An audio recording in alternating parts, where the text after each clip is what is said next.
broadcasting worldwide from a studio inside global headquarters of RP Enterprises in Kansas City. Hey, gang! Ladies and gentlemen, Papa's home! This is the Papa Ron Podcast. File transfer in progress. With Ronnie Phillips and Jillian Gregg. Showtime. We are into episode 31 of the Papa Ron Podcast, and it's brought to you by Brown Piercy Cattle Company. For years, they have been breeding registered Angus cattle for generations with one thought in mind: quality beef for customers. Their goal is to deliver prime-graded beef directly to customers' homes more affordably than you can purchase them at the store. Better beef conveniently delivered at a lower price in the grocery store. Find them online at brownpiercycattle.com and thank them for being our official sponsor of the Papa Ron Podcast, where every guest on the Papa Ron Podcast will also get a gift pack of beef. And our guest today is going to get a special prize pack, gift pack of beef and pork and all kinds of great stuff from Brown Piercy Cattle Company. Welcome to episode 31 of the Papa Ron Podcast. You know him as Kansas City Superman. His name is Michael Wheeler. Welcome to the show. Happy to be here. Thanks so much for being here. I'm super excited. We've been working on this for a while, Jill. I think probably a couple months that we talked about maybe trying to get him on, and there's been some back and forth. Yep. It's taken a little bit because he was busy with the Super Bowl and stuff. Did you go? You know? Yeah, the number 28 in a row. No, that's the 28th Super Bowl you've been to? Never inside yet, but I have super fun meeting people. They throwing the football and just. So when you go to the Super Bowl, and we're going to get into why you do what you do, but when you go to the Super Bowl, it is to dress up as Superman, right, run around and spread the word of God, right? Right. I mean, but do you actually get to go into the game? Not yet. You haven't been inside yet. So you're just trying to get there just to be in front of all those people. And I had to come out of retirement because I can't retire until I be official mascot for the Chiefs. Well, you know, maybe they did kind of retire the whole war paint thing. That is true. So maybe, you know how war paint the horse used to run, or maybe they could get you. See, why not? Okay, why not? That's a good observation. Yeah, for sure. Yeah. There might be an opportunity for you. Might be an opportunity. So what do people call you, Michael?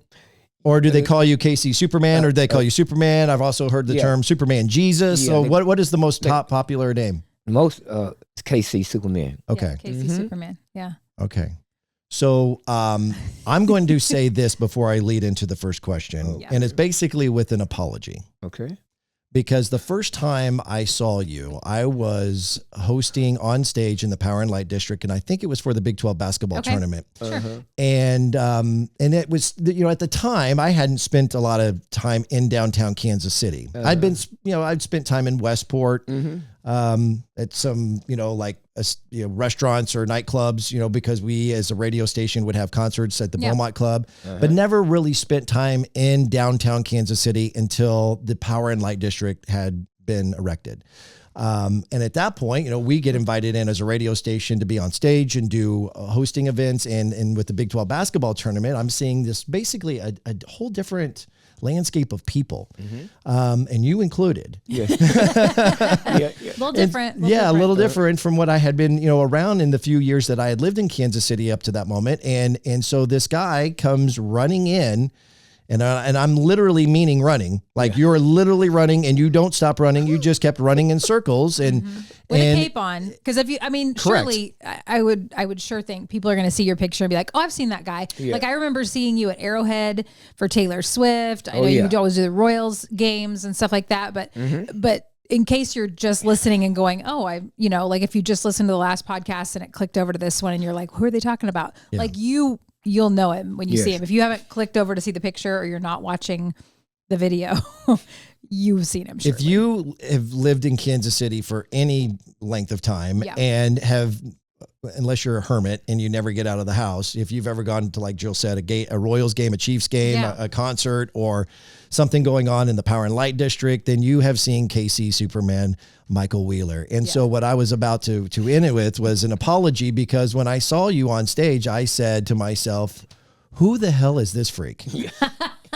I'm being completely really raw and honest, and I apologize for that because I had no clue what your purpose was.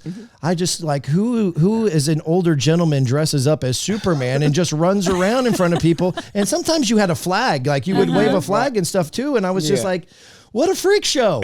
And now I feel awful for that. And so I apologize. But is it fair to say that I may not be the only one who's ever thought that before? Because I thought the same way. Because first I just ran with a regular T-shirt, and I prayed about it, and I was hearing time for a cape. I said, you're going to think I'm super nuts. and when my first day out, running down Main, a police pulled in the parking lot. The police did? Uh-huh. Okay. I said, come here. I said, oh, man. Officer, was I speeding? Don't give me a ticket. No, man. Speeding, running? We want to get a picture with you. Oh. Because you had a cape. And the media started pulling me over, wanted to interview me, and it kept growing. And I kind of ran into my vision, my outreach. Yeah. Because I've been doing Airhead for years, where Superman was new. It's been like 12 years doing Superman. Yeah. Yeah. With the cape. With the cape. Yeah. So you've kind of become a character, and everybody knows. Right. But if somebody hasn't stopped to talk to you, they might not know why you're doing it. Right. I'll be running down the street, like, what's wrong with that man? Is he on crack? He's on drugs? No drugs, right? Yeah. Yeah. No. Okay. All right. Just making sure. Just high on Jesus. Yeah. High on Jesus. Let's back up then to where are you from? And how old are you? You're like, how old are you? I was 72 in June. Okay. We moved here when I was 4 years old from Oklahoma. Okay. So I've been here 68 years. Wow. Kansas City's been home for 68 years. All right. And so tell us about your family growing up. Yeah, I just grew up here in Kansas City and went to school at grade school, last group, grade school, Central Junior, Central High, then got transferred to Westport. And Westport. Okay. Came out 1970, Westport. And did you run track in high school? Yeah. Yeah. Ran track. Okay. And my goal was to make it to the Olympics. Oh. And I went. So you were really passionate. Yes. I went to the Olympic trials, the preliminary trials in 83 in LA. They take the top three, and they had over 1,000 top runners from America. Wow. I came in like 93. I didn't make it, but I had fun trying. You know, we finished at the Coliseum. After 26 miles, you go in and that was like a dream come true, you know. To do the Olympic trials? And you had to be top three, and you came in what? I came in 93 out of over 1,000 runners. 93 out of 1,000. All over America. Wow. I mean, it's highly competitive. Yeah. Did you just try once for the Olympics? Yes, that's it. And then I was about in my early 30s then.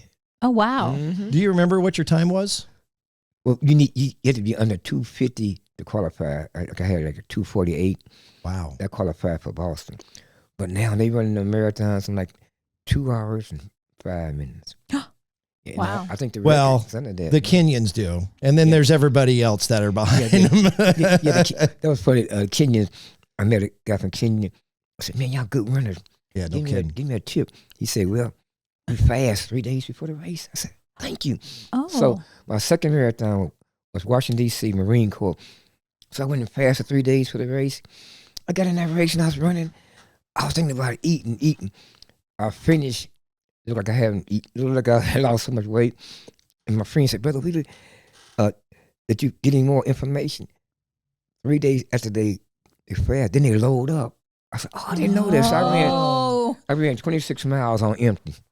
So he didn't tell you they fast and then carb load. You're right. You forgot the loading part. Right. Oh, wow, I never heard that. So I ran cross country in college. Actually, I had a college scholarship. Okay. Now, it was only at the JUCO level. So, but there were some highly talented runners at that level because they either came from another country. Yeah.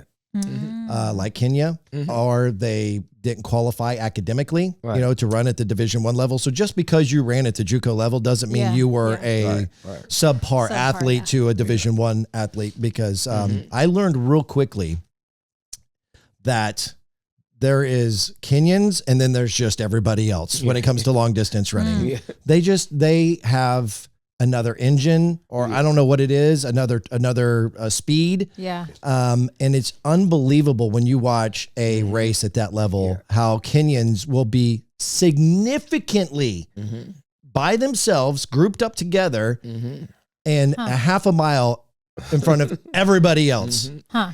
So did you ever go do it again and do it the right way, where you fasted and then loaded up? Yeah. And did that help? It did help. Yeah. I was more lighter. Yeah. It was like you had more engine, you glide. Huh. More. It's like you just really kind of like running on air. Wow. That's crazy. What is when you did the Olympic trials, you said you ran a 2:48. And so did you ever beat that time, or was that a personal best? That was my personal best. And I ran it. I qualified for the Boston. I kept on getting like 2:48, 2:50. Then I ran Chicago Marathon. It was like they had 40,000 runners. Oh, wow. And I had just turned 50. Then I came in like 2,000 something. I was telling my friend, I'm kind of disappointed. He said, man, you're 50 years old. You beat most of the people. I said, Yeah, I think that's all right. We definitely want to get into, your mission, and I'm going to hold off on getting into that right away. But I want to get to know you a little bit more personally. Have you ever been married? Do you have any kids? Yes, I was married, but yeah, we one of them things. But kids, love my kids. Got 9 grandkids. And how many kids? How many kids? But 4 and got 9 grandkids. 4 kids, 9 grandkids. Okay. And you said you were drafted in the Army. Yeah, back in 1971, right out of high school, on my grandmother's birthday. I never forget. April the 8th. Wow. Drafted. Okay. Kind of seemed a lot, kind of like Forrest Gump. I'm sorry, what year was that? 1971. 71. Okay, so like Forrest Gump. Yeah. I just heard you say that. Was that? I mean, obviously there was still a draft in. Yeah, so was that during the Vietnam conflict? It was, but toward the tail end of it. Yeah, right. End, and I lived on Forest Avenue too when I got drafted. You did on Forest Avenue? Yeah. Oh my gosh! So were you sent somewhere right away, or what? Yeah, Fort Hood, Texas. I was stationed in Fort Hood, Texas. And I met President Bush, like the movie, Herbert Walker Bush. Okay. Back in the 80s, the crack houses, the drug houses. So I did a campaign around a drug house, and a guy drug dealer came and beat me down with a board. Oh. What? It made local news. Someone sent the White House a clipping. So President Herbert Walker Bush heard about it. He came, I think it's 1989, through Pastor Hartfield and Alvin Brooks. And I was out there with the mayor, I think the mayor of Berkeley at that time. And in Kansas City? National News. And I think Cleaver, I think he was a councilman then. Okay. All of me was there, and the security was so tight. I had my banner, and I checked my banner out for security. I unrolled it. It says, "Ask Jesus, save you now." It's red, white, and blue. He said, "Oh yeah, we no problem with that banner." So when President Bush came, he saw me in the banner. He said, "I like the man with that banner there. I'm staying by him." Oh. And the camera started rolling, and I shook his hand. I said, "Mr. President, it's going to take Jesus to shut these drug houses down." And he said, "I know that's right." Oh. Wow. And you got a picture of it at the house. Oh my gosh. That is so cool. Yeah. That is so cool. I've got a lot of history here in Kansas. Yeah. I'm a little confused. So all of that came because you got injured because somebody did, like they hit you with something? Right. And see, back then it's a big news. Back then, like, just say no. Just say no. Yeah. And we would go and just to the drug campaign houses. around drug houses. So when Alvin Brooks heard about it, he said, "Man, we gonna march with you." So they had a group called Black Men Against Crime. So they had about 50 of them. They marched with me. The media was there. We did 7 laps around the. I was kind of like leading Jericho. Leading the way. Wow. And then they shut it down, and they shut the drug house down. Really? I was part of that history back Wow. But the person who hit you, they hit you with a board. Is that what you said?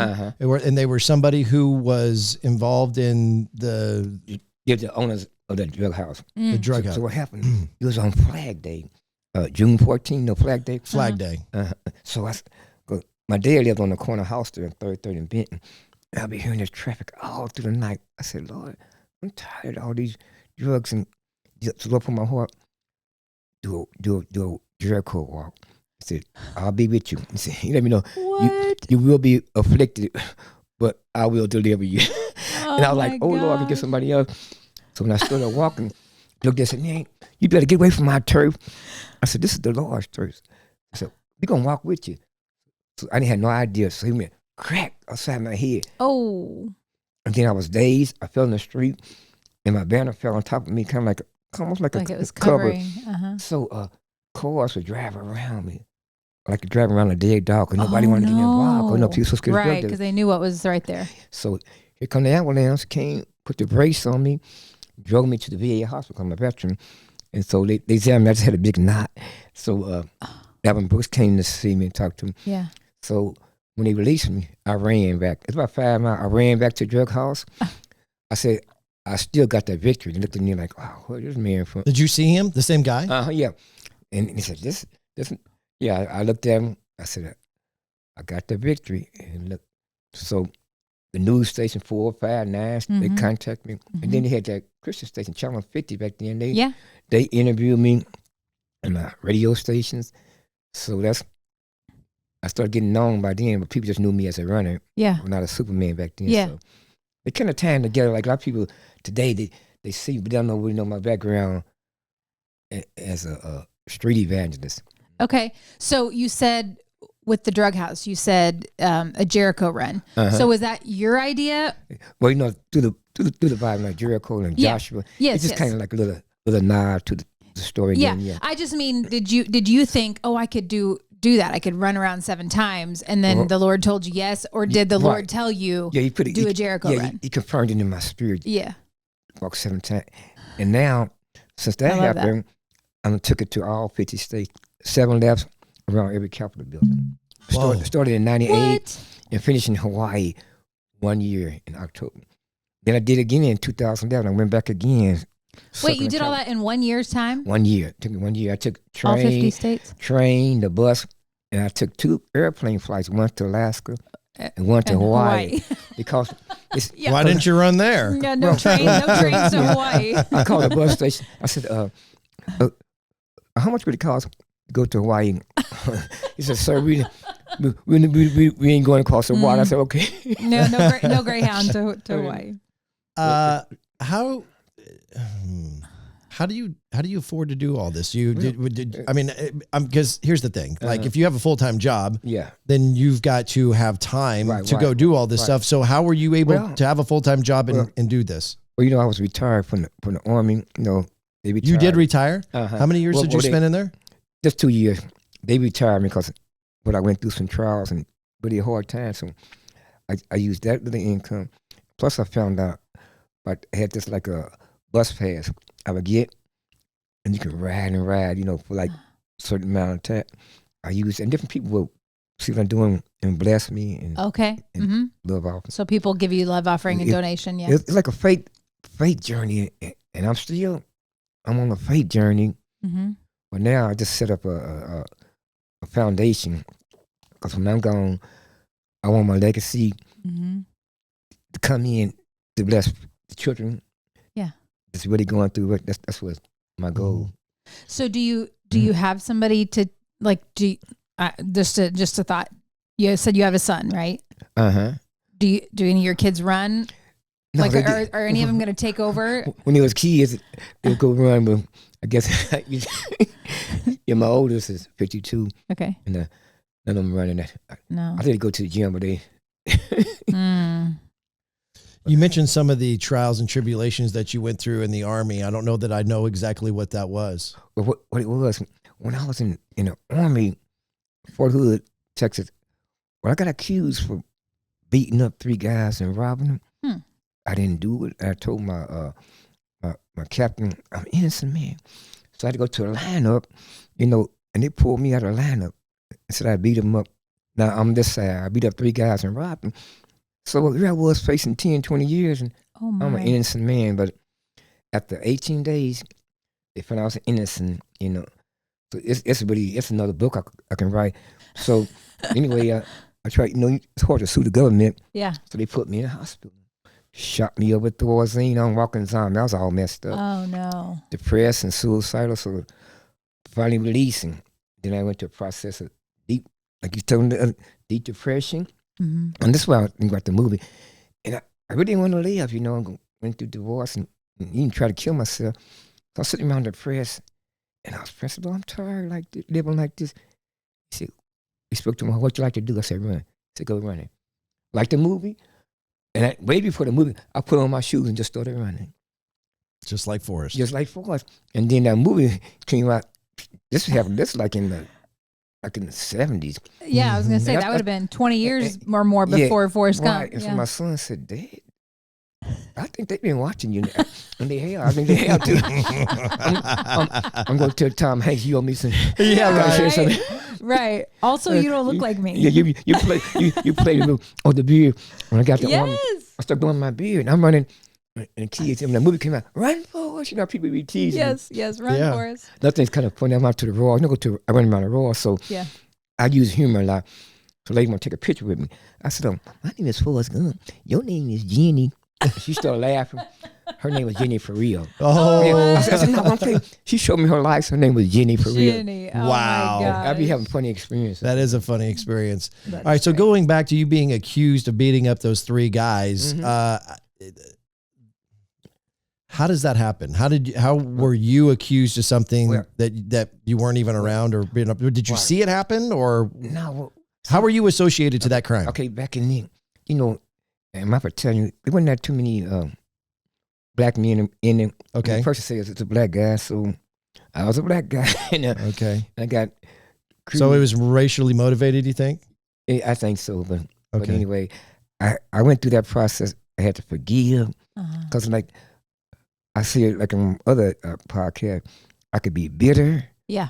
But I chose to be better. Right. Okay, I love that. And I shared that on that morning, Better Kansas City. And name of it was Better Kansas City. And I shared that little test. I said, well, I fit in with Better Kansas City. I can be bitter or I can be better. Or I can be better. Right? I like that. That's what I do, like in the inner city. I'm running, I'm praying for kids, like doing the Black Lives Matter thing. I run through there and I share with the young people. I say, you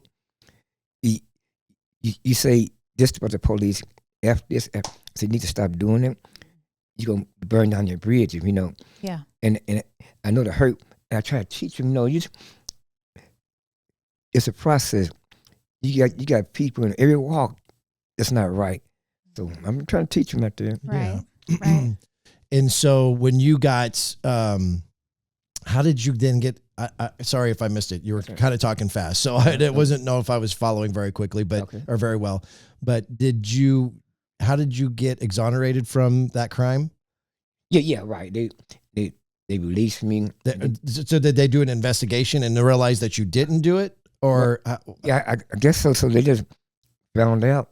And then later on, after spending time in the hospital, they released me a medical discharge. Okay. Gotcha. And then they boarded me like how I already do with like funds for getting out the service, but never sued them or nothing. But it's all good. You got to move on, right? So that was a very tough time, right? Because your right. character's being questioned. And you mentioned the divorce. Yeah, was that happening right around the same time? Same time, like back then, if you was married with a child, you wouldn't get drafted. Oh, but Nixon changed it, so you can be married with a child. So that's how I got drafted. My son was 4 months old. Oh. And then, back up, my grandfather had passed away, and they gave you 3 days. Yeah. Took a bus one day to get there with my grandfather. When I went back, that's when I got pulled out of line. That's what I'm still. And then while I was. So you were grieving your grandfather's death, and all that was happening. It was just stuff was piling on top of each other. I was grieving. Yeah. And my wife had went off with some other man. On top of that. Right. And then this year. And I was only 19 pounds up on, and I think all these parts of my life helped me to be what I am today. It was some pain and stuff. I think you were sharing something about went through some depression. But my gift, like therapy to me, like when I run, I feel the Spirit of the Lord. I feel the angels running with me. I like that. Wow. How long? So you were 2 years in the military, and did you get the divorce when you got back and out of the military, since you were only in for a short period of time? Right. Yes, sir. Okay. What's your relationship with her now? Yes, It's good. Mm-hmm. Okay, good. Yeah, it's good. Good. So you never got reunited with another woman or got remarried? Well, everybody gonna know. I struck out. I got married again. I tried 3 times total, but life goes on. Life goes on. I could tell anybody. See, by the experience, it helped me to be a more sensitive minister. Sometimes you can condemn a person to divorce, put them in the hell but no, see, God will draw it together. Yeah. So it's been a process, and I'm a stronger man and more seasoned by going through the pain myself. Because he said, "Oh, you get over, young man. Just suck it up." But you just, it's a process of maturity in the Lord. Yeah. So what did you do when you leave the Army? You're out of the hospital. What do you do what was your living then? What did you do for work then? I just lived on my little pension. Okay. And then I just full-time ministry, stinking invitation to come and preach. I was like a hands-on evangelist. I would go to different cities and they would interview me. TV, like when I went to all 50 states, I got to Austin, Texas, and the news media was there ready to interview me. I'm going around the nation just praying for the nation. That was a vision that I had, And all these years of running, I guess prepared me, even the hard times, going to jail. I've been spit on, stabbed, hit with pipes and boards. Oh my gosh! So you served your time in the Army, and other than that, this is what you've done. Yes. No other job. Full-time evangelist. Right. Well, I worked for, let me back up. I worked for the phone when I came out. I went back. I worked at the Capitol Grill for about 4 years on Plaza. Yeah. I was a valet guy. I forgot that valet guy. Okay, Parking cars. You probably open doors. Yeah. It opened up in 2000. I think I started that first week they opened up. Okay. Oh, cool. So you did some jobs in between to make some money and that kind of right. thing. Okay. And so the running in all 50 states, you said was a vision. yes. So is that like you had a dream while you were sleeping, or you have just a vision It's like in the day? It was like a dream. I would see myself in different cities running. Huh. And then when I would travel to go run these marathons, I would look at the Capitol buildings and I was just drawn to Capitol buildings. I said, why don't Just before I surrendered my calling to preach. Right. And then now I'm going back to the same cities. I was just in Nashville, but I didn't go to the Capitol this time. I just went there and ministered on the streets there. Mm-hmm. That's so cool. All right, so this is what I'd like to do. I'm going to take a little bit of a break, and then I want to come back. I want to touch on a few things. Obviously, I want to find out how you became saved and how you... Okay, I'm taking glasses off. You're taking glasses off. There you go. Get comfortable. I also want to find out more about, you talked about going to jail and, and getting beaten with pipes and stuff like that. So we're going to talk all about that. It's coming up a little bit here in episode 32 of the Papa Ron Podcast. Yep. You're listening to the Papa Ron Podcast. To contact us with questions, comments, or interest in sponsoring the show, find us online at paparonradio.com. Downloading. Now back to the show. Here again are your hosts, Ronnie Phillips and Jillian Gregg. Jill, have you noticed this new hoodie that I have on? Yeah, I don't know what it means. Have you seen me talk about that? No. I'm going to tell you what it means. My buddy Matt just started, a new business, and I love the mission behind it. If you get a chance, follow One Day Co. for like One Day Company on Instagram or Facebook. They started this clothing to celebrate the one day that we ever thought, like one day we're going to do this, or this one day I'm going to start a business. One day I'm going to take the leap. I'm going to one day I'm going to run around to all the Capitol buildings in all 50 states. Yes. One day I'm going to dress up as Superman and profess my love to Jesus. So this business, this mission, this clothing company is to celebrate that one day. And it's intended to be inspirational and motivational and maybe encouraging to those who might have a dream to do something. Okay. And they keep talking about the one day, but maybe maybe today is the one day that they'll get started. So if you get a chance, check out my buddy Matt's new business along with his wife, Tara. I know Matt and Terry. Yeah, from Whiskey Tango back in the day. They are great people. I love them. And it's this thing that he's got going on has given us the ability to reconnect. And so he dropped this off, my own very own one-day hoodie last night. And so I'm very excited for them to get this thing started. So go check that out. This is a friendly little plug. They're not a sponsor of the show, but I wanted to. That's so great. Well, it's a perfect fit for today's guest, too. It is. Michael Wheeler, known as KC Superman. I wanted to ask about, and we're going to get into, obviously you do all this for the love and to glorify Jesus Christ. And I want to get into where you and how you became, how you had a relationship with him and started this process. But I am very intrigued into hearing, because Jill has also told me in the variety of different conversations that you've had coming up to this point that you've had a trial date, you've gone to court, and you've been attacked. And so what you talked about going to jail. What put you in jail? Well, I'm up to 77 arrests. 77 arrests? Only in America. My last one. Only in America, it says. We coming up on St. Patrick's Day. Yeah. Okay, this is 2020, right during the height of the pandemic. Yes. So I want to encourage the people. So I go in the store, purchase a few things, and I got a little banner, not like the one I had when I got jumped, but it just says Salvation Now. So I'm outside, and it's holding the banner, people going in, I said, it's going to be all right, y'all. You know, we got the mask, got to get in this line going. And so I guess the mention, hey, you can't be out here soliciting. I said, I'm not soliciting. I'm out here just encouraging the people. So anyway, they said, man, you might have to leave. I said, you know what? You got Girl Scouts, you got boys out here. So you were at a grocery store? Yeah. Inside or outside? Outside. Outside the grocery store. And you just had a sign that said Salvation Now, and you're just telling people everything's going to be all right. Because that was a scary, a scary time. St. Patrick's Day 2020. Right. Like, that was right after everything shut down. Sure. Yeah. So people were freaking out. Right. So I'm sure.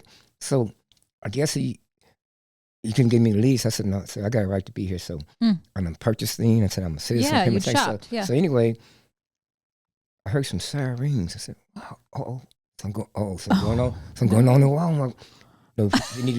So it came from me. It came from me. Yeah, sorry. So, well, you asked me, I said, yes. But you know what? If I'm guilty, I said, arrest me now. You know. So you're going to be the hard way. So you handcuff me, searching there. And there people walking around, hey, that's Casey. Man, what's the matter with y'all? That's Casey Superman. So anyway, they put me in a wagon, drove me downtown. I guess fingerprint, all that stuff you go through. Oh my goodness. So like I'm real criminal. So after 2 hours, they released me. When I came out, the sergeant said, Superman, what knucklehead arrested you? I said, one of your officers, That's what he said. Another guy came out. Oh, that's Casey Superman. He be in Westport. He came out and shook my hand and said, man, we love what you do. So anyway, I thought it was all over. I never had a ticket, never had a court date. So I went on, but I just dropped it.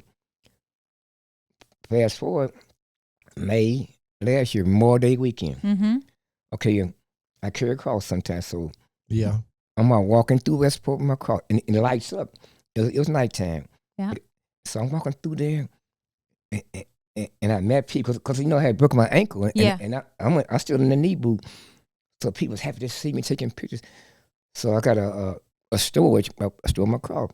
I'm walking to Westport storage. This guy, Kelly's sitting there. Kelly, take that blinking cross to church. I'm an atheist. I want to see that blink. So I tried to ignore. I kept on walking, and he got louder and louder. And that's when I started rebuking. I said, you need to repent tonight. You come get some man of God. And here come Westport security. They go, hey, you can't be out here bothering people. You got to leave. I said, I got to leave? I said, you can't be bothering people when he starts. Yeah, did you hear that man cursing me? He said, no, we didn't hear that. I said, you know what? I've been coming here for 38 years. I said, if I'm doing some crime, I said, go get the police. Okay, we will. He ran, came back. The Westport security is going to get the police? Is that what you're saying? Yeah, they went and got the police. And they came back, and police said, were you asked to leave? I said, yes, I was asked to leave. He said, well, why come you leave? I said, it's because I don't have to. I said, if I'm guilty, I said, arrest me. They put the cuffs on me, and They marched me down by my mural, Pennsylvania. Oh yeah, wait. So we Michael and I talked about this before we started recording. So there's a mural of you, a painting on the side of one of the buildings in Westport. Superman outfit. At 41st? Yeah, in Pennsylvania. Okay, in Westport. So they marched me down there. I think I know where you're talking about. Yeah, they called for a wagon.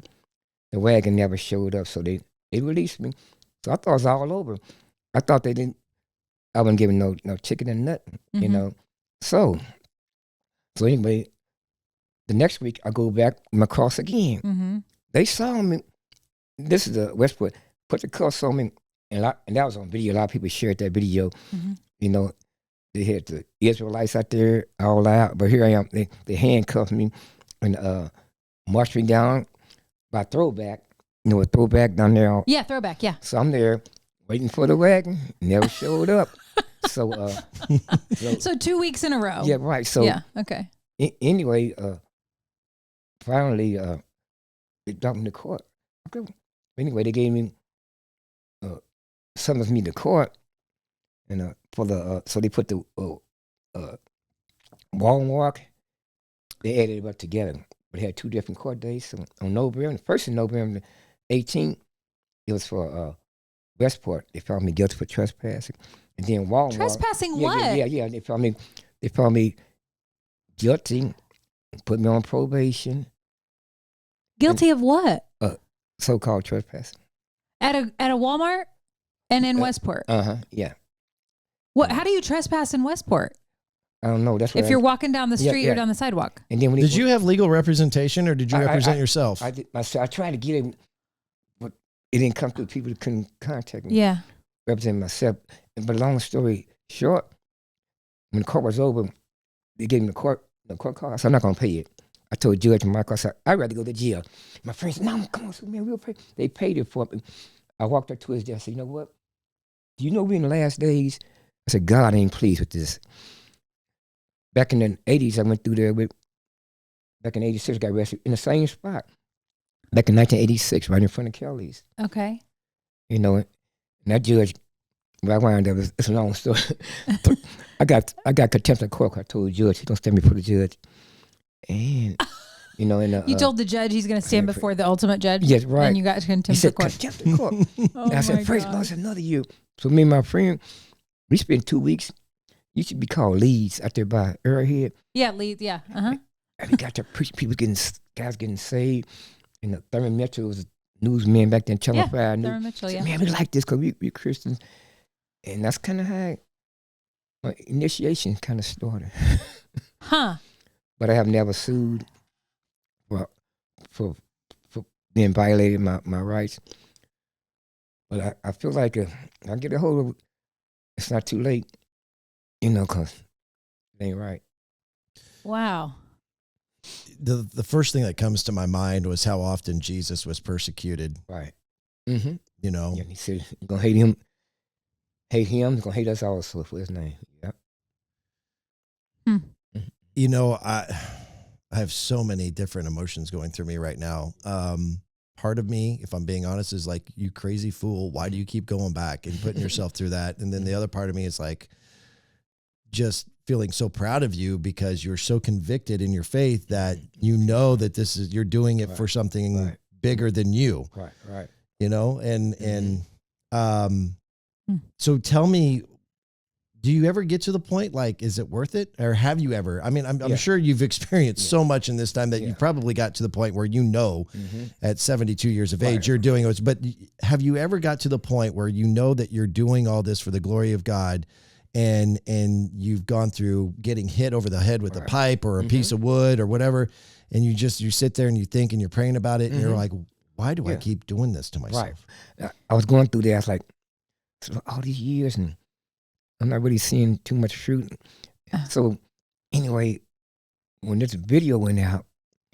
Which video are we talking about? The Westport one? Okay. They saw cross, me here. yeah. So a friend of mine, him and his wife, I met a couple of years back. And he said, Superman, you're going to come out with you like what you're doing. So that weekend was a shooting in Westport. So I didn't, they probably said, that's too dangerous. Yeah. So, but when they saw this video, I said, brother, be convicted. So they've been coming. I kind of like pass it over to them. They doing a good job. And then I went with them out on the south side, and they were by the gas station. And this guy, he's a Muslim guy. He let us plug into his power. He let us sing and worship and share the gospel in front of his gas station. A Muslim guy. Like over by the stadiums? And this is like 88th and Woodland. Okay. Right off for sale there. The gas station. And they carrying on and doing good. Then they got another sister, her heart touch. She been going out doing street ministry. And here another group coming from Kansas. They been coming to Westport. So after all this had happened to me, so you kind of pass the Westport torch to them, and you don't go to Westport anymore, or because before the trial and all that, I was already passing over. So they put me on probation for a year. I already made up my mind to stay away. So you can't go to Westport right now. I can, but you're not supposed to. Not supposed to. But I went back a couple of times. They saw me. They didn't arrest me. They just saw this man. They had my cross making signs. Because really, they want to keep it down because they know it's wrong. Right. It's wrong. Right. It is wrong. And they have no grounds really other than. So will you be running in the St. Patrick's Day Parade? I don't know. I may. You probably seen me come. Do you have green? You've got green, right? Green. I think I've seen you in there. I've seen your beard green. Yep, you dye your hair. Yeah. I did it blue for the Royal. But the first parade, I ran it 47 years ago. The first Kansas City St. Patrick's Day Parade? They had a 5K raid. We kick it off before the. I remember we ran that Warnell Road, that hill. Yeah. And that was like 45 years ago. Oh, my gosh. I never been invited. But I just ran. It's like on part of St. Patrick's Day. I just ran through there, and like with the Chiefs, I never been invited.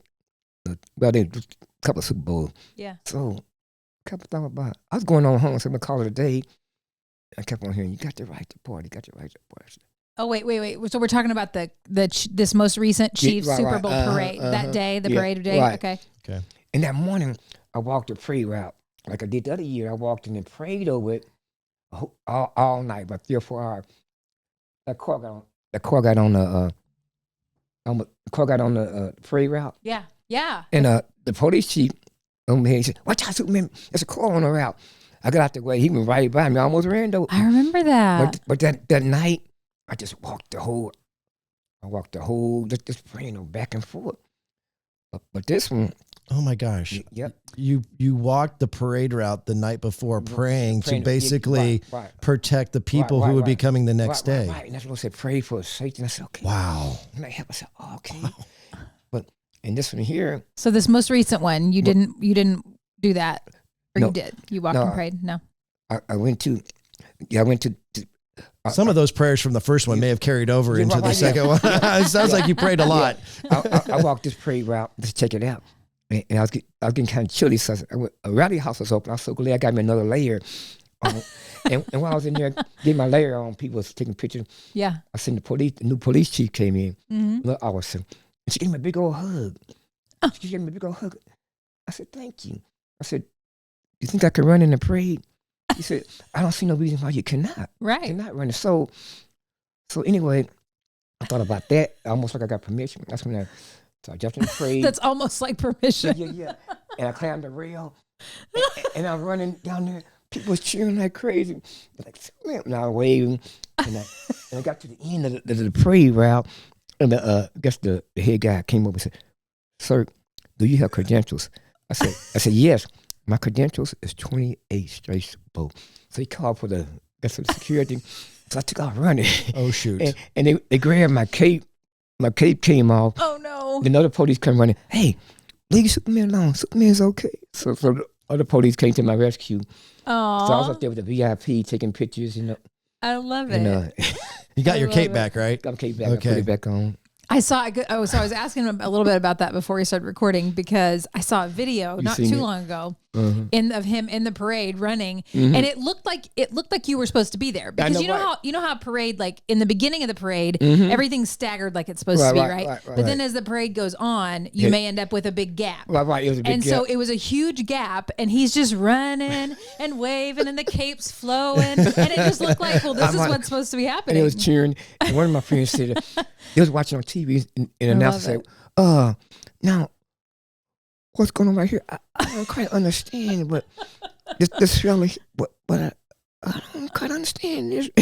She had me laugh. So funny. I love that. You mentioned you going into Rally House because it was a little bit cold. You went and got a let, and it's funny you mentioned that because a fan of the show, and actually she was a fan of ours from our years at Q104, Rhonda Marble Osman. Oh yeah. She commented. I put a picture of you on Facebook to promote that we were going to have you on the show. And she commented and says, Mr. Wheeler, saw him and chatted at Rally House before the Chiefs parade. Okay. Oh, that's so awesome. So when you mentioned that, I had to go looking for my phone because I thought, wait a minute, it sounds like he got to chat. I almost let the one to help because I didn't have quite enough finance for my jersey. They said, I said, can I come pay you later, And then they say, hey, she can pay the rest of the money. Oh, that's so nice. Rhonda did? Or somebody else? Somebody maybe it was her. I don't know who. Yeah. Maybe it was her. Wow. Yeah, it's been some experience. I know there's so many things to ask. Right? I know, and I'm trying to keep it in chronological order, and now I just feel like I'm kind of all over the place. And I want to kind of tease because I really want to get to the foundation of how your relationship with Jesus was built, but I know that that's going to be a good story. So I want to push that off for a little bit. What's the relationship been with the organizations? I mean, obviously you're a huge sports fan. You use the organizations in the crowds that they draw as an opportunity for you to witness and minister. So have you been able to establish a relationship with the Clarks or the new ownership of the Royals or past ownership with the Glasses? Well, not yet. But I know they observe me and they see me. Yeah. Dayton Moore, he honored me. When I retired, he honored me. The secretary called me, want to know my address and my shirt size. Well, this one, this shirt right here they sent me. Dayton Moore sent you that shirt. Yep. This shirt. So can I stop you for 1 second? Because this is a good story. He told me this earlier. Okay. You said when you retired. So you retired from being Casey Superman. Right. At one point, but then you came out of retirement. Right. Okay, why did you? Do you want to come back to that, or do you want to answer that now? Why you retired? I can answer now.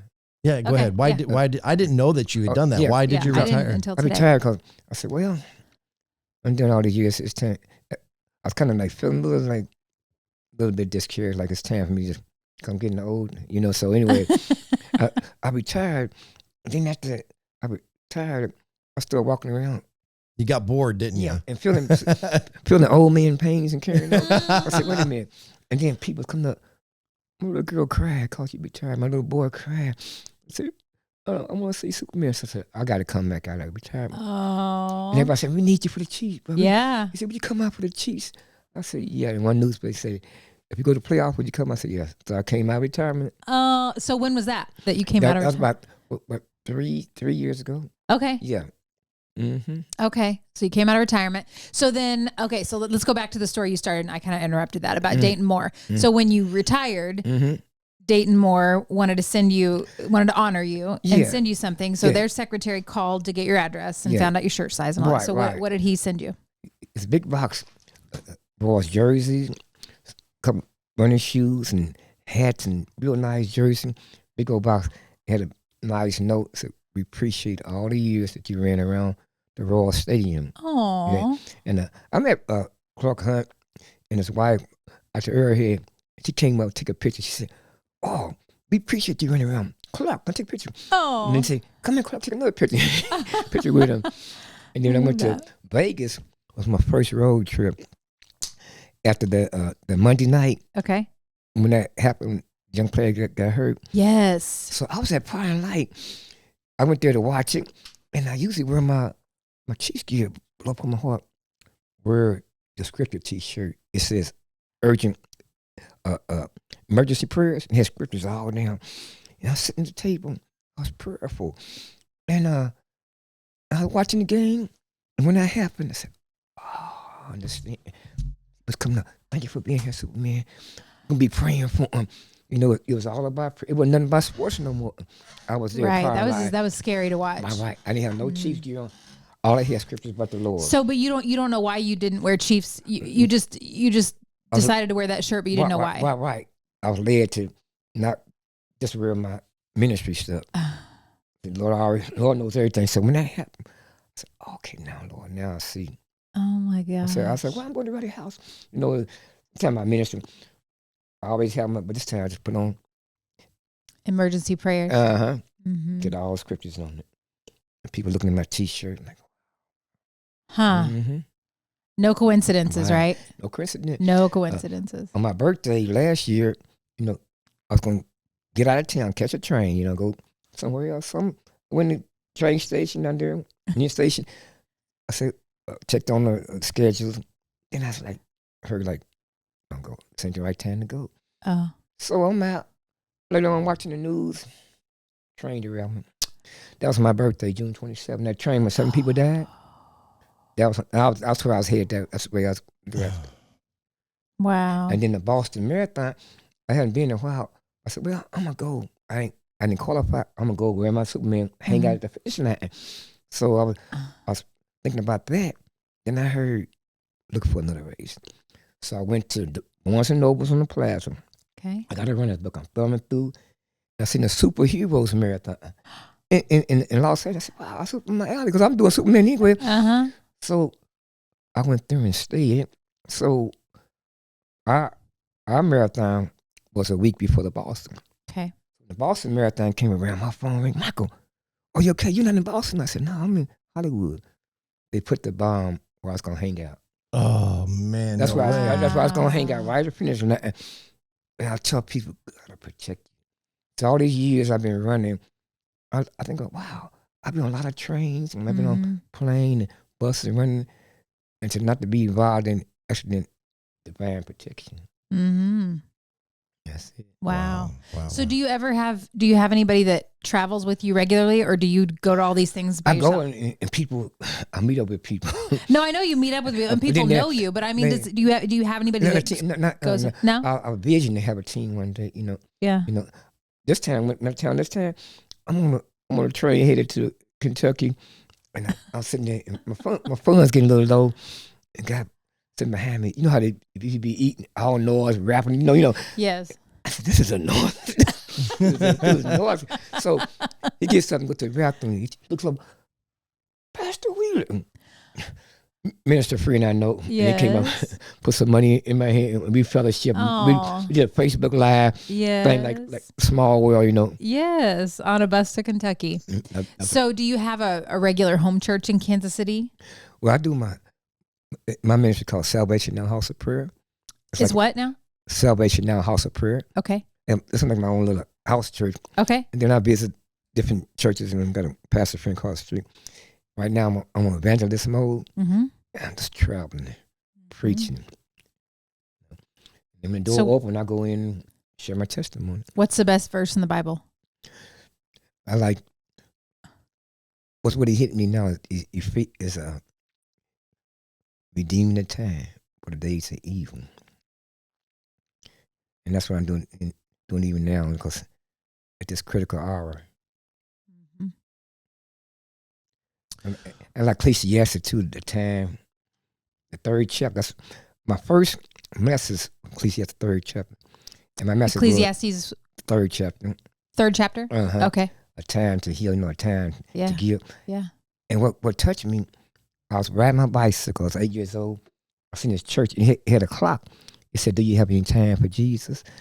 So that was the title of my first message, do you have any time for Jesus? At how old? How old were you? I was 8 years old. 8 years old. But Okay. when I first matches, I was 33 when I finally surrendered to preach. Oh, so your first sermon was, I thought you said you preached at 8. No, I just 33. I saw that the clock that convicted me as a kid. But I remember that saying, do you have any time for Jesus? And it circled the clock, the message. Mm-hmm. Oh, wow. Mm-hmm. All right, so we're going to take another quick break here, and then when we come back, I want to get into the actual testimony. I want to get to know where it was and when it was that you found Jesus Christ as your Lord and Savior, and you decided that this was going to be your calling for the rest of your life. We're going to get into that next as we get close to wrapping up episode 32 of the Papa Ron Podcast. You're listening to the Papa Ron Podcast. Welcome. Keep up to date on new podcasts, discussion topics, and future guests. Follow us on Facebook, Instagram, and TikTok. Search Papa Ron Podcast and be sure to like and leave a comment. Now back to the show. Here again are your hosts, Ronnie Phillips and Jillian Gregg. Papa Ron Podcast also brought to you by Clean AF, Clean Polish Protect, specifically formulated to protect and beautify surfaces, including plastic, vinyl, rubber, and carbon fiber. Water-resistant formulation is safe to use on gloss and matte finishes and makes the cleanup process easier by forming a durable coating that repels mud, dirt, and debris. Apply and lightly buff to a dry sheen, perfect for all power sports enthusiasts. Purchase online at cleanabsolutelyflawless.com or in store at Dell's Power Sports in Grain Valley, Missouri. All right. I also got to make an apology. I made a boneheaded move. You know, it's just been chaos this entire week here in my house, here at RP Global Headquarters.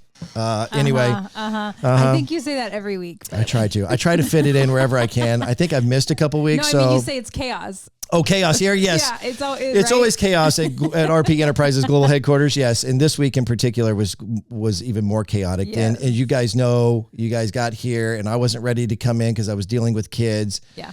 And then I went and formatted the SD cards that are right here, but they're not. They are the cards that I pulled from the trail camera that I had on the lease pond that was scouting the geese that I was hunting, which means they're the 32 gig and the 16 gig cards and not the 128 gig cards. So we have audio version and some video version, and we're rolling video right now. So if you are wondering because you're watching, like, why is the video keep cutting out? It's because yours truly is a knucklehead and didn't put in the right SD cards. But we're fixed and we're good to move forward.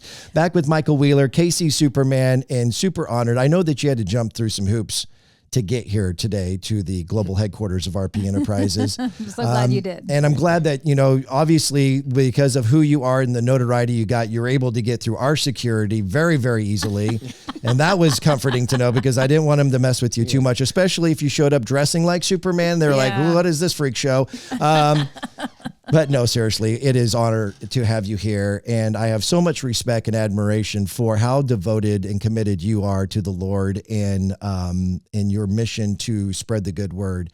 But that you didn't just come out that way. You weren't just born and said, this is what I'm going to set my heart to do. Mm-hmm. So at what point was it something that was how do I ask this? So was it something that you grew up with was your family very stout Christians, or how did this whole thing come together? Yeah. Like when I was born, that's all I knew is church. My dad was a pastor. My grandfather, 4 uncles, 4 of them were pastor. One of them, they wasn't a pastor. Okay, I counted my dad, makes 4. So anyway, church, morning, stay all day. Yep. Sunday school. Yep. Church. So I grew up in the church, and I was saying to myself, I said, "Wow, Lord, I want to do something different. I don't want to be a preacher." So I started running and then I started running physical these marathons. I said, "Well, Lord, I could just wear a T-shirt about the Lord." That's how I mentioned. So Lord let me just run all over the nation and for trials. But in July '84, that's when I surrendered to preach. But let me back up. I had thought that I was a Christian because I went to church and Sunday school and all that, And I remember in the military, I cried. I said, "Lord, forgive me. I done messed around and backslid. Lord, let me know." You messed around what? Backslid. Backslide, like a Christian backslide. Oh, gotcha. Okay, yeah. So he let me know that I hadn't backslid away. Right. I never been saved. I was just good old religious boy, But I cried out after going through what I went through, in the military, with the marriage. I remember crying. I said, "Look, touch me, Lord. Okay, right? Put the Spirit in me right at my house. Save me."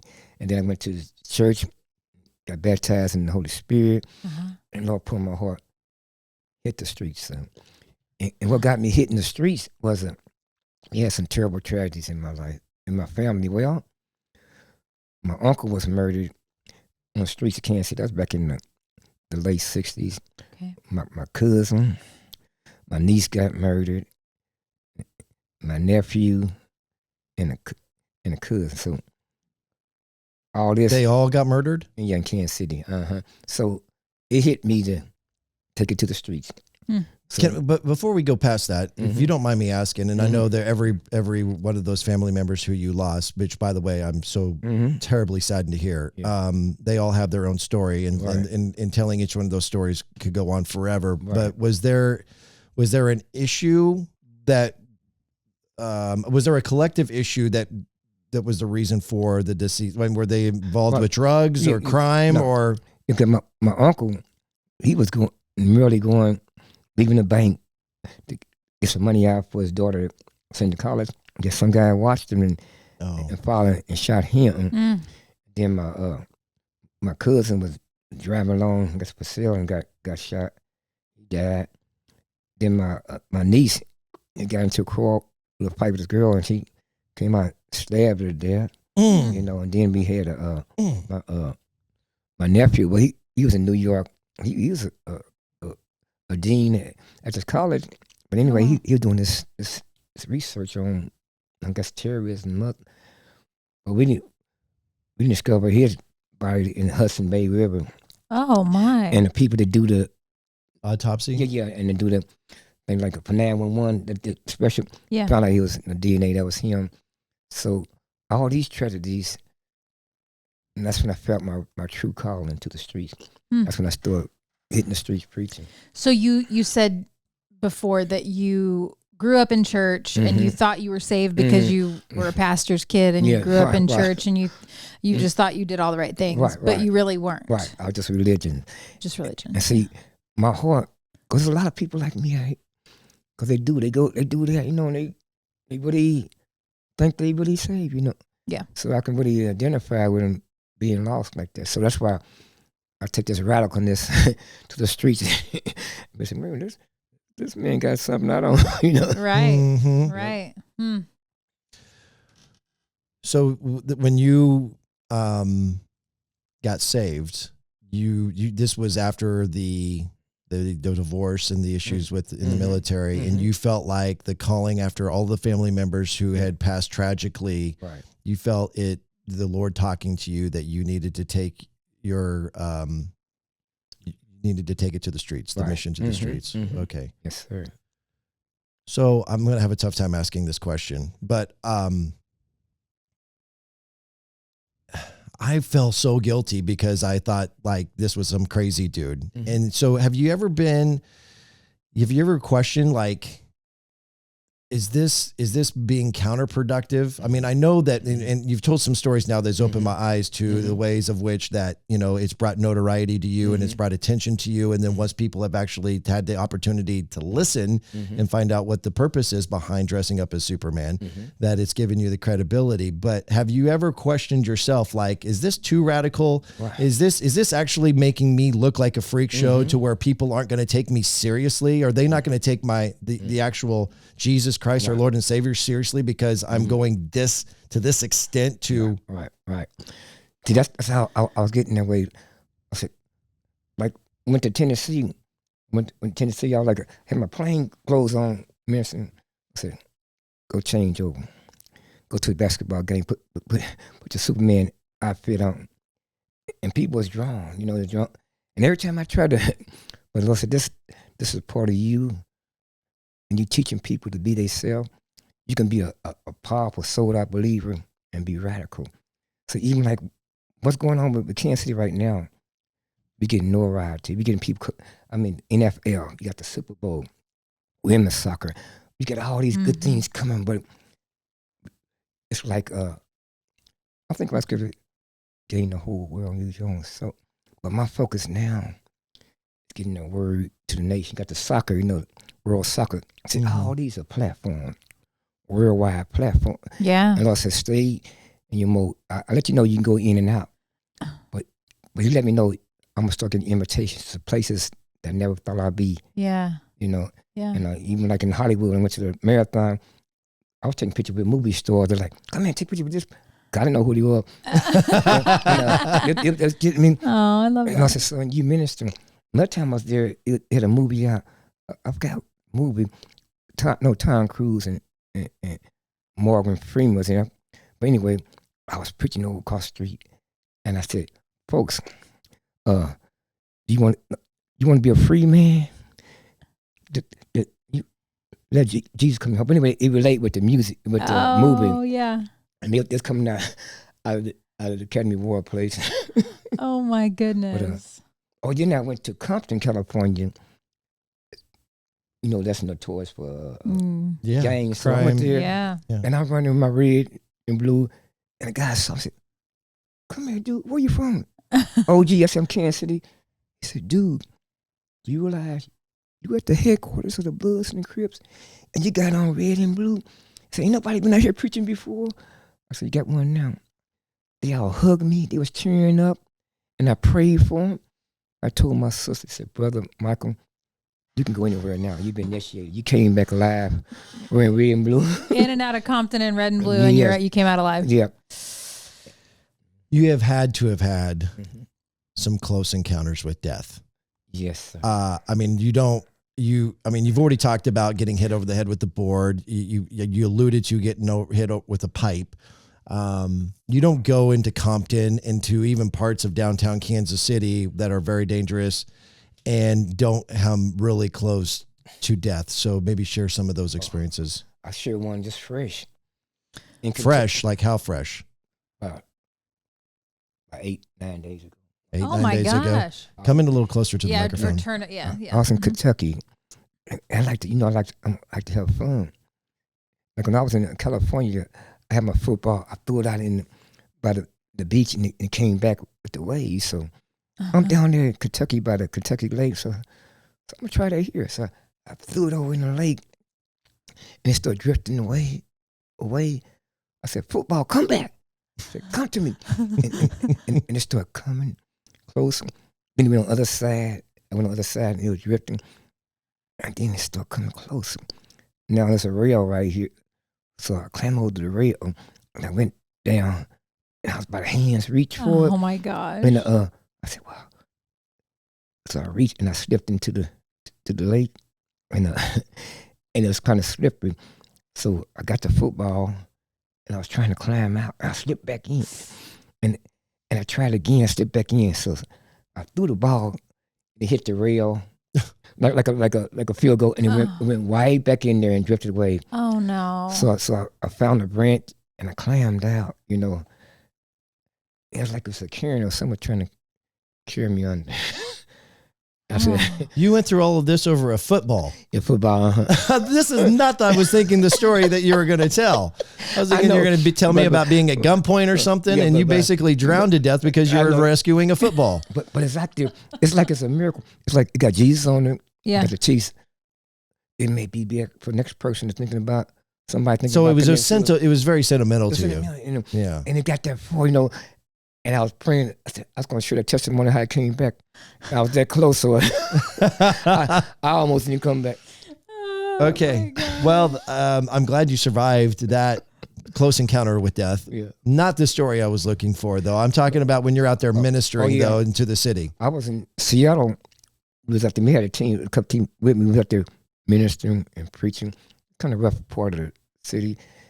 And as I was going through there, somebody heard a gun fire. Yeah. And like it hit like the pole. I said, wow. So instead of getting afraid, I got bold. I ran toward, I said, where you at? I said, repent, come to Jesus. Come. But I felt God's presence. I felt the angels, and it got real quiet. Like the guy was scared. They left. I don't know. Wow. I had a guy pull a knife on me after I got 1 week after the hospital, recuperating. So I had to go back to my corner. I said, God be the glory. And this guy came by and said, man, I'm tired of y'all preachers. He pulled up his pants leg, he had a little holster. He said, man, I'm a stab. I said, go ahead. I showed him my wound. Go ahead. I said, make my day. I said, sudden death, sudden glory. He said, man, you crazy. And he got away from me because I was under anointing, but if I had been in my flesh, I'd be probably back to the hospital again. Yeah. And I had a lot of encounters. Have you ever had to defend yourself? In other words, have you got into a physical altercation? Because, the Bible says, turn your cheek, do you just let them beat the hell out of you? Or do you actually fight for yourself? I was over in Kansas, 10th and Central, and I'm doing a ministry. A friend of mine sitting there watching me. So this guy came by, oh, gee, I don't want to hear that. Get to stepping. I said, I ain't going nowhere. He said, I said, get to stepping. He went to swing on me, and I went up in a stance like Bruce Lee. I don't know how my leg get out there. And he walked away, and my friend said, brother, what are you doing? Do you know karate? I said, nope, but Jesus does. But I guess that guy, he looked at that point, he said, shoot, OG, come here, put something on me, so I better walk away where I can. Yeah, I don't want to be embarrassed. It was hilarious, so I just... It was hilarious. Oh my gosh, that is so well, you know funny. what, though? I mean... No, but Jesus does. That is true, and that sounds like that's a joke, and that's funny. But I mean, you can get supernatural strength. Yeah. You the same way, because I've heard of people I just had a lady telling me telling a group of us the other day about that she was in another country as a missionary, and she didn't speak their language, but she did. But she didn't know what she was saying. And it wasn't speaking in tongues. It was speaking in their native language.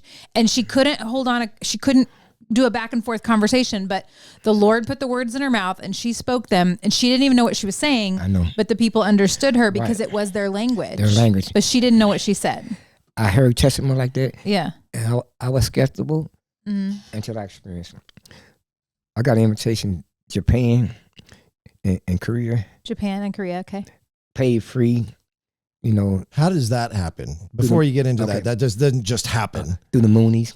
The what? The Moonies. The Moonies. The Mooney group. Okay. What's the name? I can't think of.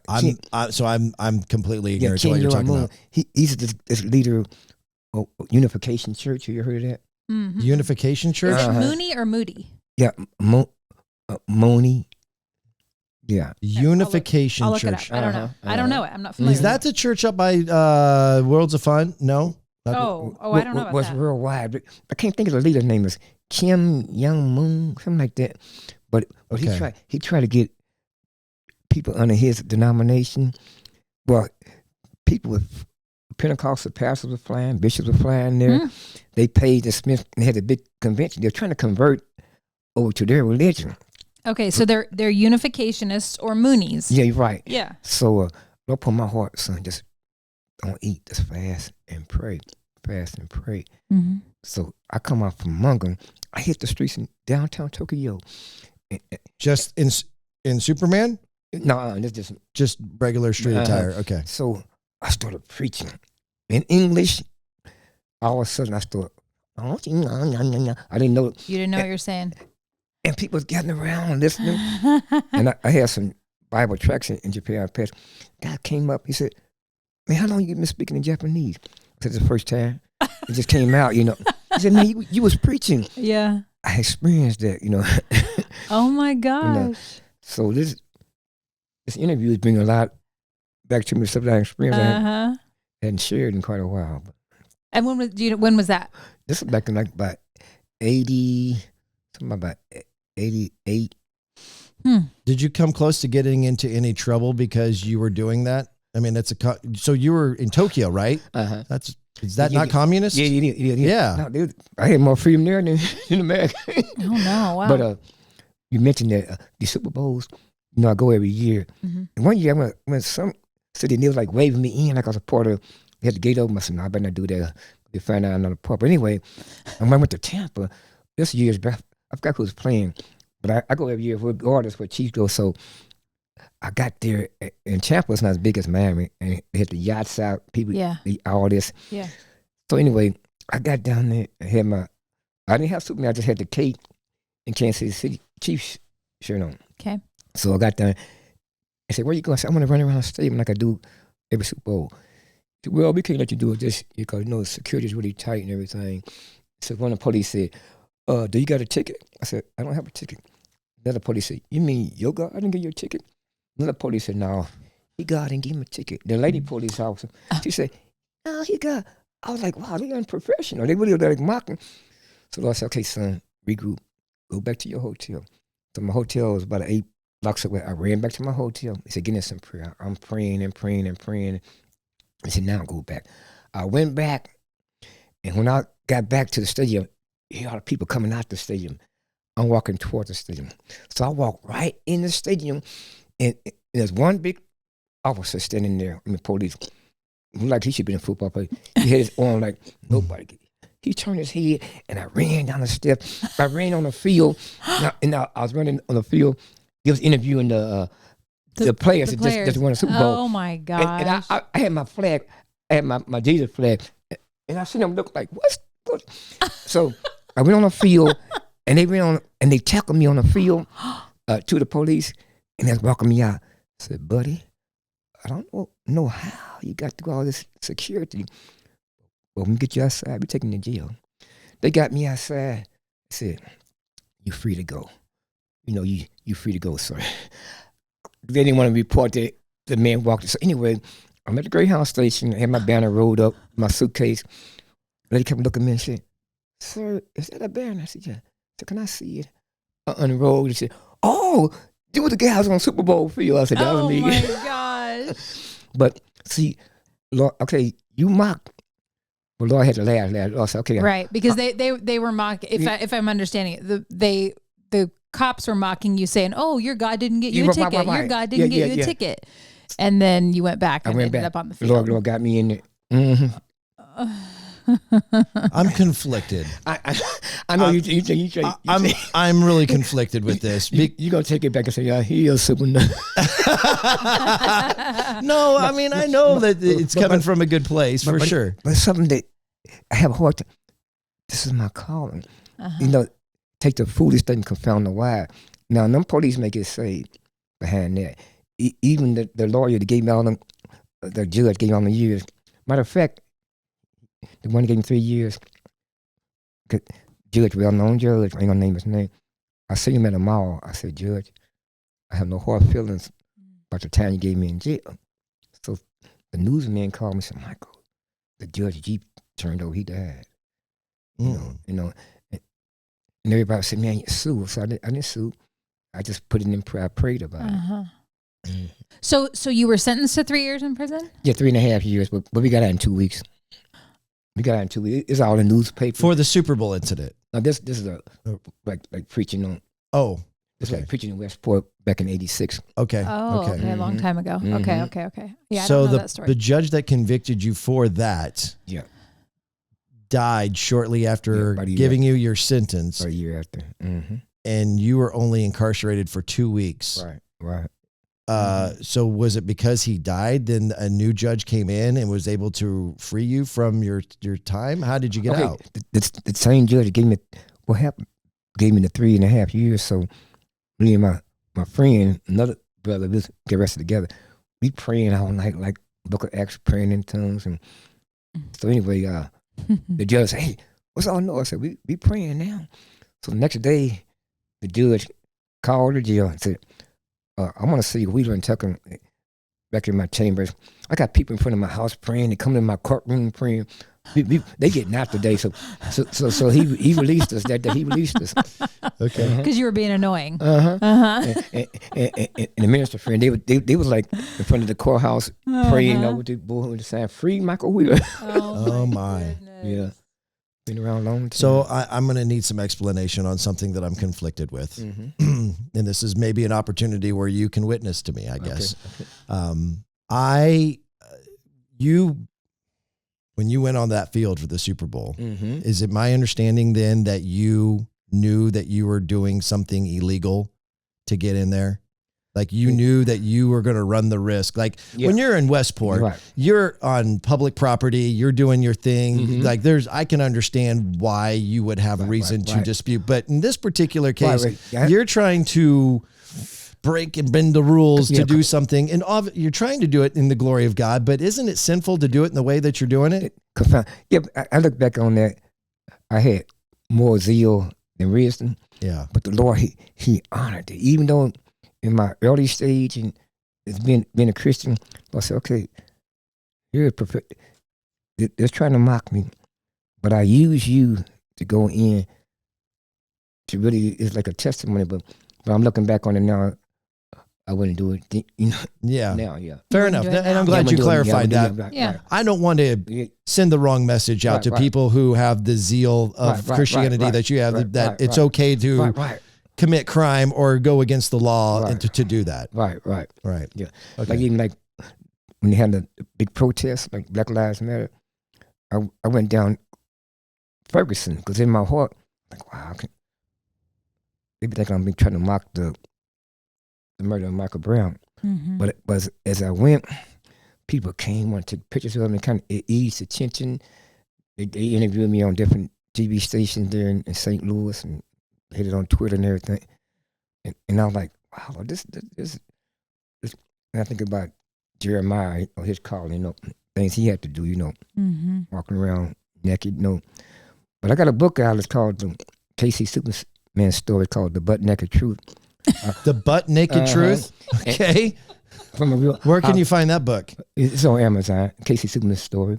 I was coming from New York. I'm downtown St. Louis preaching by the ark.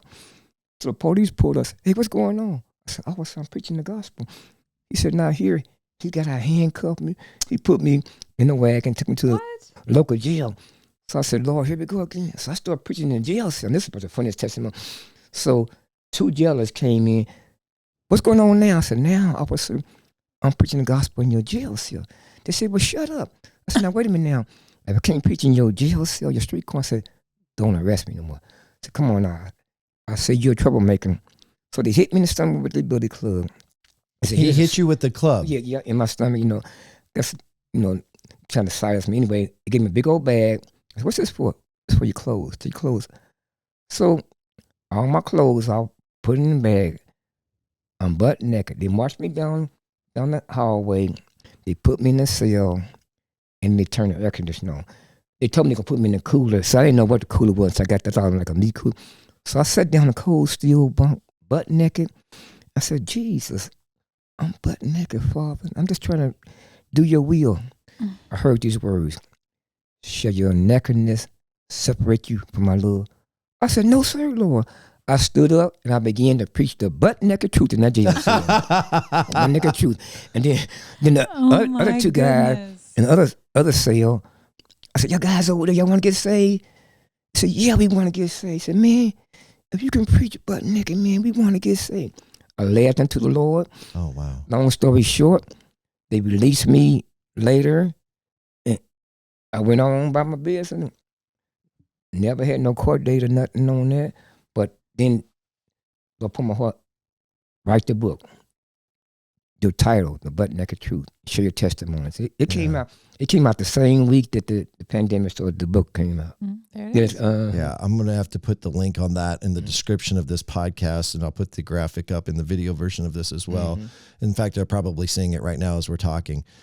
So when, and you're going to have to remind me, you said his name, the person who was killed by the police in St. Louis. Michael Brown. Yes. So when that whole fiasco took place, what part of St. Louis was that? That was Ferguson. Thank you. Yeah. I was drawing a blank on that. So you felt compelled to go there during the protest. And so you didn't drive here today. No. You didn't drive here. How did you get to, have you always not driven, or did you stop driving recently? I haven't owned a car in about 20 years. I just hop on the bus and go running or train. Because you don't want a car, like you don't want the hassle of it, you don't want the care of it, or you just. It's a combination. Then okay. I just live a simple life. Yeah. And then okay. So did you take the train to Ferguson then? I took a bus. A bus. Yeah. And doing the marches. They was talking about doing.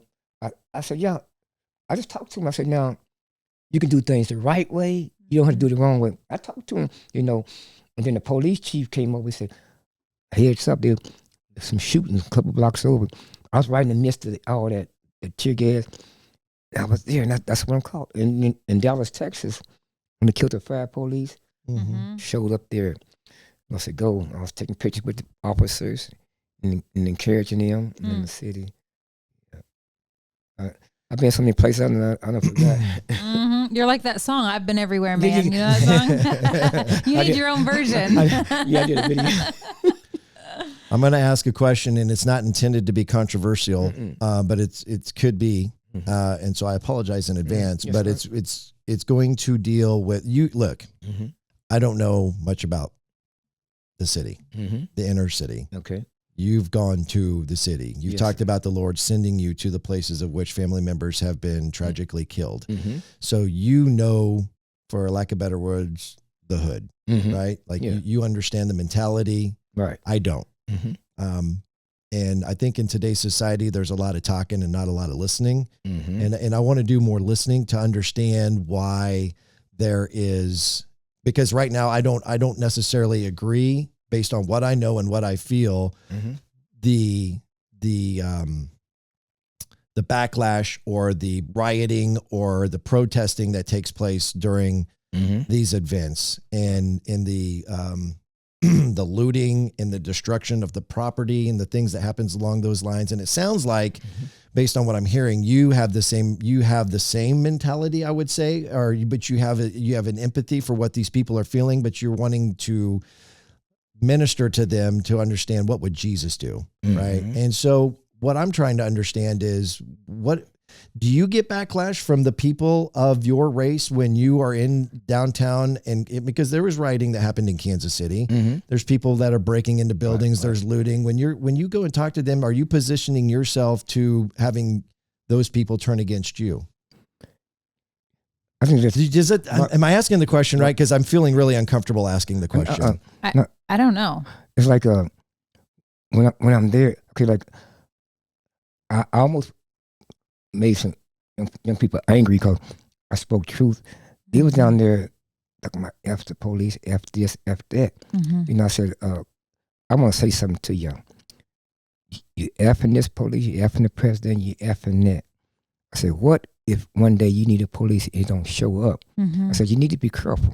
All the police ain't evil, you know, just like all the preachers ain't evil, all the blacks ain't evil, right? You know, and then I said, you saying Black Lives Matter? I said to her, if Black Lives Matter, why are we killing one another?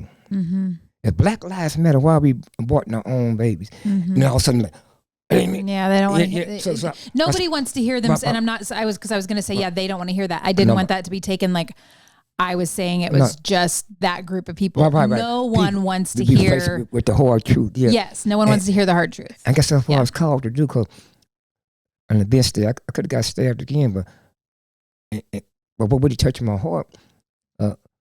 I go out and I confront the young kids. I play football with them, just show love. So the young man's teacher found me on Facebook. Said, Superman, you confronted this young guy because they was making YouTubes about beating each other and putting on YouTube. And you told him he got a good brain. So he wrote an essay about me confronting him.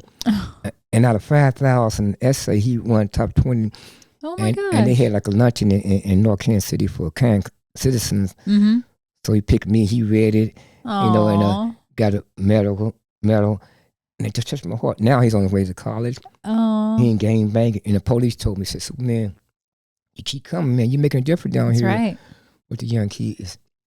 It's true. I know, and back in the 80s, the kids used to hang out and just fight, you know, then they got battered, and then, you know. I guess I'm like a soldier in the in the Lord's army. Yeah, that's what it is. Yep. Yeah. You ever get scared or intimidated, or are you so comforted by the strength of the Lord that you don't feel that anymore? I don't feel that anymore.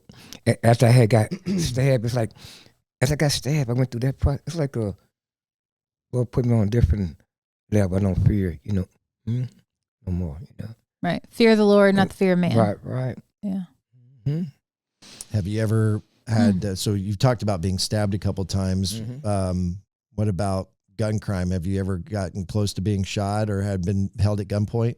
Just shot at it in Seattle. Oh, that one. Yeah. And then in L.A., somebody had shot, went over my head or something.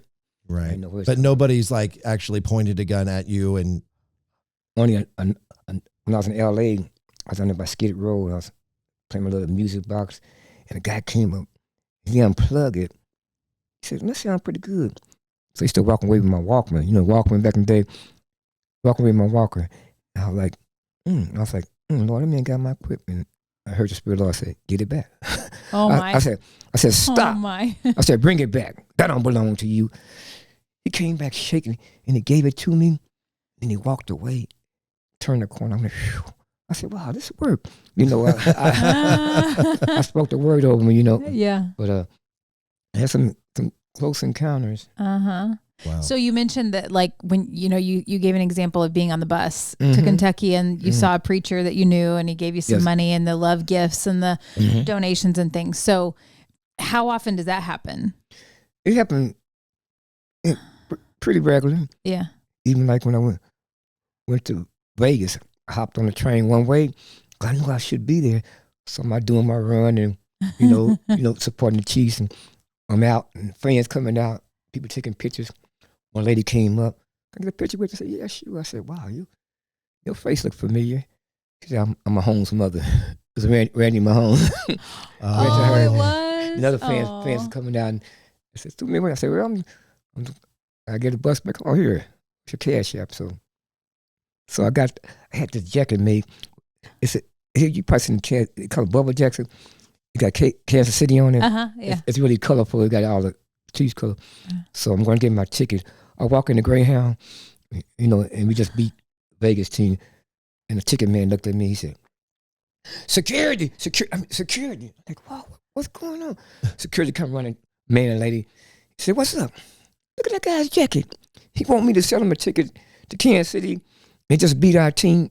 and they just shaking their head, I said, "Man, you got some humor, man, but don't." Oh my God. I'm having a flashback. Kansas City. I said, "I'm getting it again." Yeah. Right. You mentioned earlier that you broke your ankle running. Yes. Yeah. But is that your only running injury? Like you haven't had knees replaced, you haven't had hips replaced, you haven't nothing. You're all original. Both of my injuries was on a plaza by the fountain. In 50 years, first injury, I was playing football, going out for a pass, and that bench by the fountain. Mm-hmm. Yeah. It's a heck of a defense because they didn't move. Oh no! I ran into it.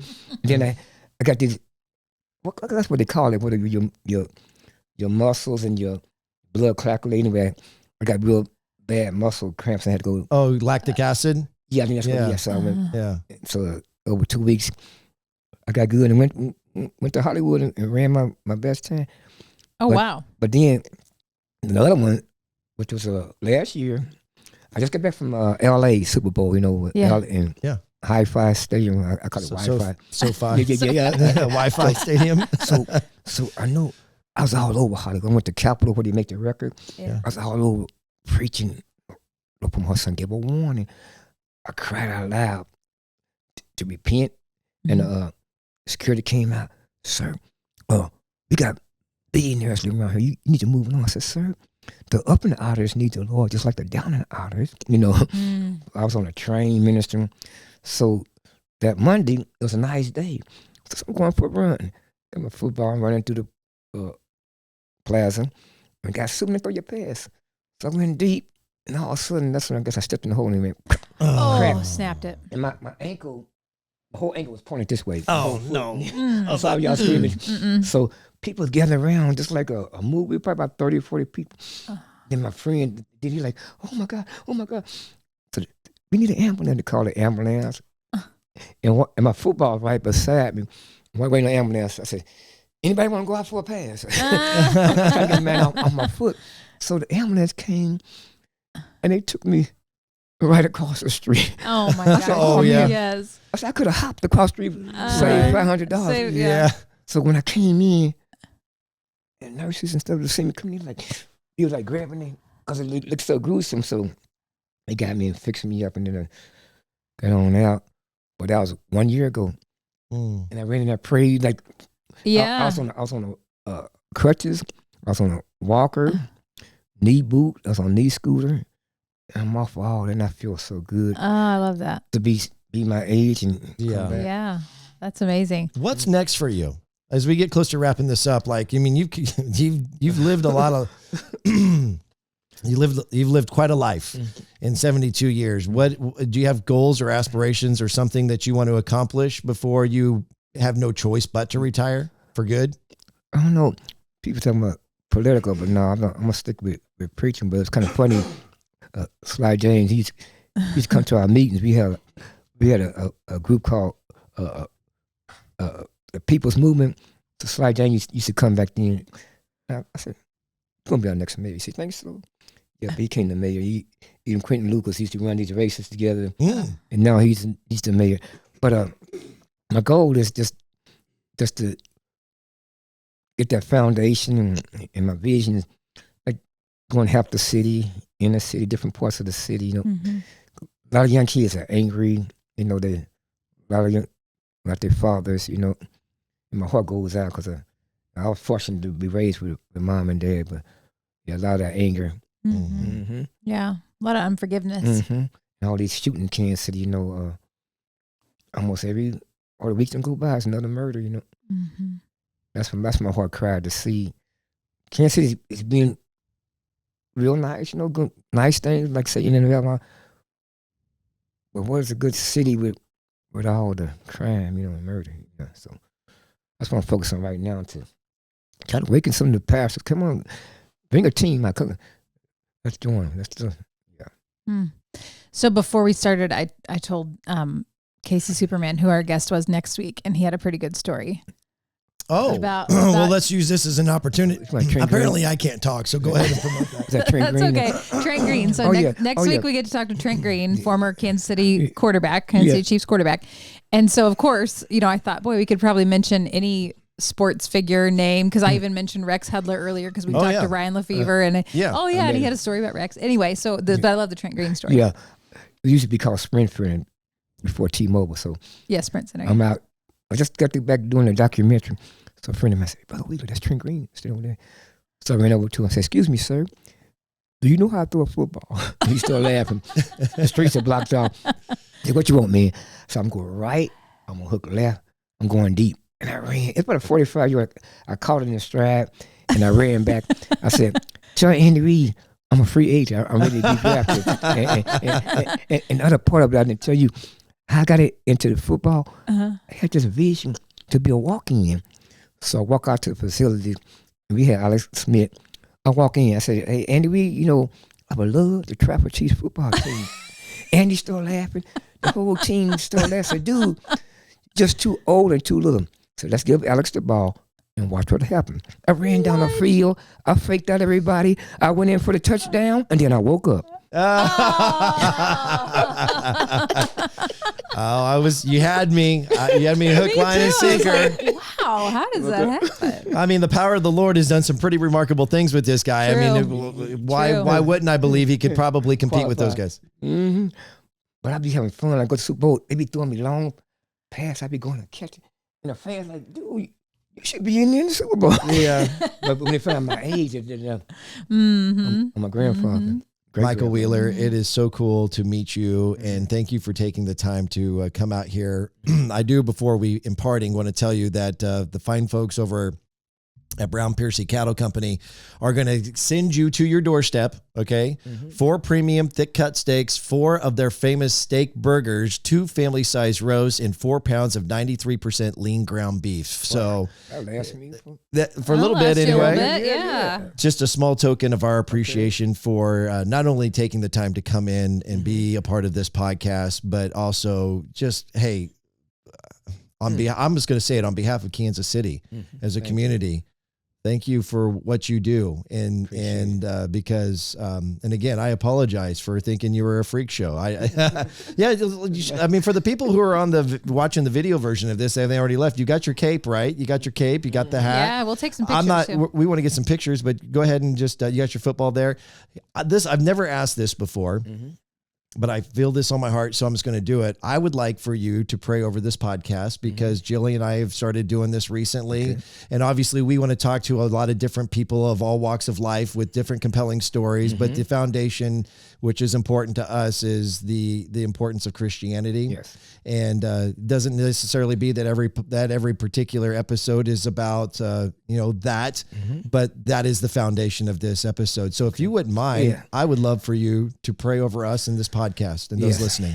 Well, I thank you for this broadcast. Lord, I thank you, Lord, for the vision, oh God, for the broadcast, Lord, reaching out and touching the community, different leaders and different walks of life, oh God, that are ministering to your people. It's all about love, bringing people together in the spirit of love and peace and joy. Anoint them and just bless them, oh God. You send the line up, oh God, from the north, south, east, and west.